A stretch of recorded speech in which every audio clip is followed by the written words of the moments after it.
സാമൂഹ്യ സുരക്ഷാ പെൻഷൻ ക്രമക്കേട് നടപടികളിലേക്ക് ധനവകുപ്പ്. തട്ടിപ്പിന് കൂട്ടുനിന്ന ഉദ്യോഗസ്ഥർക്കെതിരെ വിജിലൻസ് നടപടിക്ക് ധനവകുപ്പിന്റെ ശുപാർശ.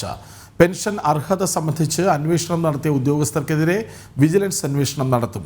ഏറ്റവും കൂടുതൽ ക്രമക്കേടുകൾ കണ്ടെത്തിയ കോട്ടയ്ക്കൽ നഗരസഭയിലെ ഉദ്യോഗസ്ഥരെയാണ് ആദ്യഘട്ടത്തിൽ നടപടിക്ക് ശുപാർശ ചെയ്തത്. സർക്കാർ ഉദ്യോഗസ്ഥർ അനധികൃതമായി സാമൂഹ്യ സുരക്ഷാ പെൻഷൻ തട്ടിയെടുത്ത സംഭവത്തിൽ വിജിലൻസ് നടപടിക്ക് ശുപാർശ ചെയ്തിരിക്കുകയാണ് ധനവകുപ്പ്. പെൻഷൻ അർഹത സംബന്ധിച്ച് അന്വേഷണം നടത്തിയ ഉദ്യോഗസ്ഥർക്കെതിരെയാണ് നടപടിക്ക് ശുപാർശ ചെയ്തത്.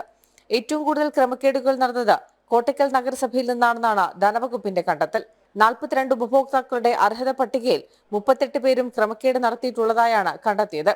ഇതിനായി വരുമാന സർട്ടിഫിക്കറ്റ്, റവന്യൂ സർട്ടിഫിക്കറ്റ് നൽകിയ ഉദ്യോഗസ്ഥർക്കെതിരെയും നടപടി ഉണ്ടാകും. സാമൂഹ്യ സുരക്ഷാ പെൻഷൻ കൈപ്പറ്റുന്ന സർക്കാർ ഉദ്യോഗസ്ഥരിൽ ഭൂരിഭാഗം ആളുകളും മികച്ച ജീവിത സൗകര്യമുള്ളവരാണ്.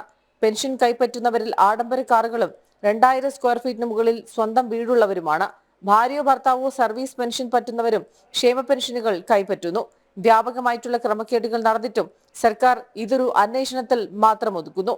അതേസമയം നിലവിൽ ക്രമക്കേടുകൾ കണ്ടെത്തിയ ഉദ്യോഗസ്ഥർക്കെതിരെ വകുപ്പ് തല നടപടിയെടുക്കാൻ തീരുമാനിച്ചിട്ടില്ല. നഷ്ടപ്പെട്ട പണം തിരിച്ചുപിടിക്കുമെന്ന് പറയുമ്പോഴും എത്ര രൂപയാണ് ഇത്തരത്തിൽ തട്ടിയെടുത്തതെന്നും ധനവകുപ്പിന്റെ പക്കൽ കണക്കില്ല. ജനം, തിരുവനന്തപുരം.